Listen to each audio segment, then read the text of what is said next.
You can cancel this. I'm not going to go because we don't have time.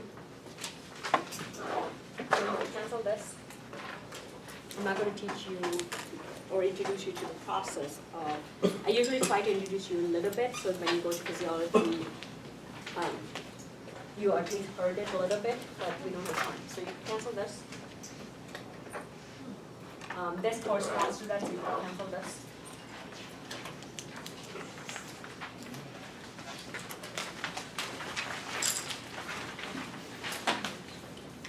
You can cancel this because that was still the summary. Now,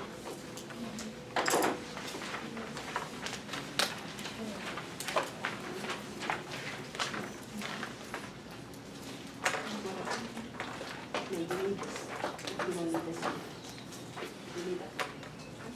ATP source. Okay, so we're going to start at ATP source. Now, I did not teach you the entire, one thing I'll say that write it down is, remember that there is a calcium channel in the axon terminal? The function of that calcium channel is to allow calcium to come into the axon terminal. So when that channel opens up, calcium enters. And calcium allows the neurotransmitter to be released. Okay?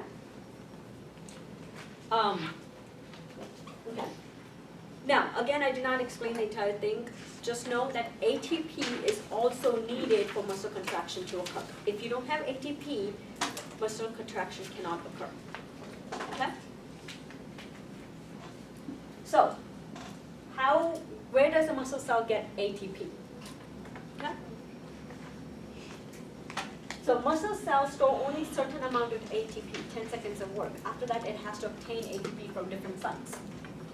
Stored ATP is finished, it gets ATP from other sources. One is creatine phosphate. Creatine phosphate is a protein that basically, so let's say this is what creatine looks like. Okay? Creatine phosphate basically has a phosphate attached to it. Okay? So this would be creatine, and this would be phosphate. Creatine phosphate will donate its phosphate group to ADP. Does that make sense? So donates its phosphate group to ADP, forming ATP. So right here you have ADP. What it will happen is creatine will give this phosphate group to this molecule. So it will go this way. So this phosphate group will enter here. And therefore, it will become ATP and creatine is left alone. Does that make sense? Okay? Does that make sense to you guys? Creatine phosphate is a molecule that stores or has phosphate. When you have too much ADP, that phosphate will be broken off from creatine and it will go to ADP, forming ATP. This is one word that you get where the muscle cells get ATP. This is why bodybuilders tend to eat a lot of creatine. Okay? Basically, athletes, bodybuilders use this. It allows 30 seconds of activity. After that, after creatine is used up, then you go to glycogen. Glycogen is, did I ever tell you what glycogen is? Okay. Glycogen is basically a complex form of carbohydrates. Don't you have starch? Right? Starch is a complex carbohydrate, right? Carbohydrates are your sugars, like your glucose and all that. Starch is a complex one. Another type, okay, which is not starch, but it's something similar, it's a complex carbohydrate, it's called glycogen. Okay? Usually in body, glycogen is stored in the liver and in the muscle. Glycogen is stored in the liver and in the muscle. Liver keeps it for our body, where the glycogen which is stored in the muscle keeps it for the muscle. Liver for the body, muscle keeps it for itself. So when creatine phosphate is finished, then basically our muscle will start degrading glycogen that it stored. And it will supply first 5 to 10 minutes of activity. Okay? After that, you start breaking down fatty acids, glucose, lactic acids to produce ATP. Does that make sense? I know this one slide does not make completely sense because we haven't talked about metabolism. Just memorize it. What are the three sources? Which one is first? Which one is second? Okay. So the first one is always what ATP the muscle has. After it's stored, ATP is used. Creatine, phosphate, followed by glycogen, followed by metabolism of other substances. Okay? Yes? Are we going to have to know where in the muscle cell is the ATP stored?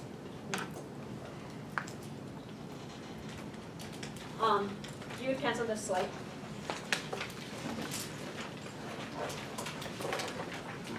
Because I haven't taught you the contractions of it. You can't understand this. Okay? Now, let's talk about two types of skeletal muscle fibers. We have slow twitch and we have fast twitch. So every single muscle we look at, it has slow twitch fibers and we have fast twitch type fibers. How do you distinguish between, is this a fast twitch or is this a slow twitch fiber? Speed of ATP utilization. So how quickly does it utilize ATP and how quickly does it actually contract? That's one. And where does it get, what pathways does it use to get its ATP? Okay, so those are the two characteristics. How fast does it use ATP and contract? Where does it get its ATP? Based on those two facts, you tend to distinguish it, is it a fast twitch or a slow twitch? Skeletal muscle contains a mixture of both, okay? But their ratio depends on the primary function of that muscle group. So maybe your tricep has more fast twitch, where your quadriceps has more slow twitch, depending on what the function of that muscle is. Make sense? And you'll see what I mean. So let's talk about slow twitch. You should know all of these characteristics. Okay. Slow twitch fiber, or it's also called red muscle. Contracts slowly, okay? So it uses ATP very slowly. It has numerous mitochondria and blood vessels. Okay? Therefore, it always gets a good supply of oxygen. It also has another protein called myoglobin. Myoglobin stores oxygen. Now, myoglobin has a red appearance. Okay? Therefore, it's also called red muscle. Red muscle because of reddish color, myoglobin, and blood vessel. Because there's blood vessel, a lot of blood is going through. Good for steady activities. Example, jogging, swimming, biking. So basically, these individuals who are joggers or marathon runners, they tend to have more slow twitch fibers. Okay? Does that make sense? Fast twitch fibers. Contracts quickly. So therefore it uses ATP really fast. It has few mitochondria and blood vessels with little or almost no myoglobin. Okay? Therefore it looks white because that mainly myoglobin gave that structure, that color. Therefore it's also called white muscle. Stores large amounts of glycogen and uses aerobic pathways to get ATP. Relies heavily on creatine, phosphate, and aerobic metabolism. Therefore, it quicks really fast, but lactic acid builds up, and therefore fast twitch muscles tend to fatigue out much quickly. Okay? It's used for rapid and powerful contractions, but it cannot sustain that contraction for a long time. So basically, if you ever play tennis, you know that if you're going to serve, you need a fast swing of your wrist or your hand. So basically, fast twitch muscles are found there, because you need that powerful but very short-lived. Sprinters, they can run for a long distance, but can they keep up with marathon runners? No, marathon runners can run for a long time. But sprinters, they run very fast, but then they get tired out. Okay, does that make sense? Bodybuilders, they need that, not bodybuilders, weight lifters, the bodybuilders need basically that strong contraction to pick up that much weight. And then, do you think they could hold it up for 10 minutes? No, they hold it up, then put it back down. Okay? Okay, so now, yes? For this slow twitch red muscle, is it non-aerobic or the opposite? If you said for white muscle it's aerobic pathway, what is the opposite for? No, Okay. it just mostly no. Because it has a lot of mitochondria, it cannot be anaerobic. Okay. Cardiac and smoothness, certain characteristics that you should know about cardiac and smooth muscle. Cardiac and smooth involuntary muscles able to contract on their own in absence of nerve stimulation. Skeletal muscle needs nerve stimulation. Also responds to nerve stimulation by the autonomic nervous system, and we'll talk about that, I think, next week. Stimulatory and inhibitory effect. Contains gap junctions, allows electrical impulse to jump from one cell to the next. Speed of contraction, it's rated from fastest to slowest. Skeletal muscle are the fastest, followed by cardiac, and then smooth is the slowest one. This is a little more details about cardiac muscle. They contain cells which are called pacemaker cells because they're the fastest one, fastest contracting one. They're actually set your heart rate. Okay? They beat in a rhythm, contraction, relaxation. If they don't, they get fatigue out, you get a heart attack. Intercalated disc contains, connects one cell to the next, contains gap junctions. Okay? Thick and thin filaments arranged in sarcomeres, giving it a striated look. Smooth muscle usually never fatigues because it's using the ATP very slowly. Thick and thin filaments are arranged in a bundle that crisscross the cell. So they're not found in a smooth muscle. The thick and thin filaments are not found in sarcomere. Okay, sarcomere is only found in skeletal and cardiac. In smooth muscle, the thick and thin filaments are just usually found within the cytoplasm. Okay, they crisscross. Therefore, it's not striated. It's a smooth muscle. You can cancel this.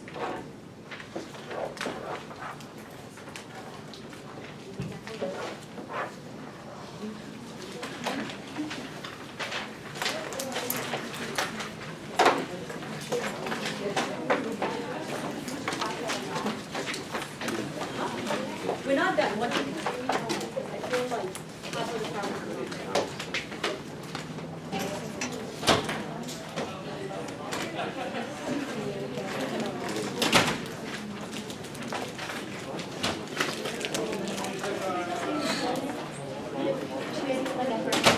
I'm just trying to just see what the slides on this.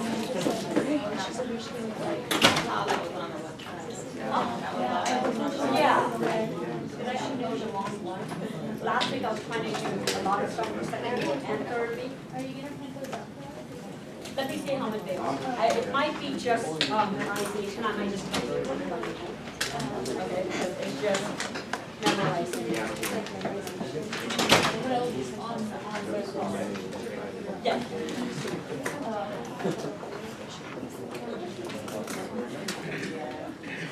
I might have uploaded A lot more.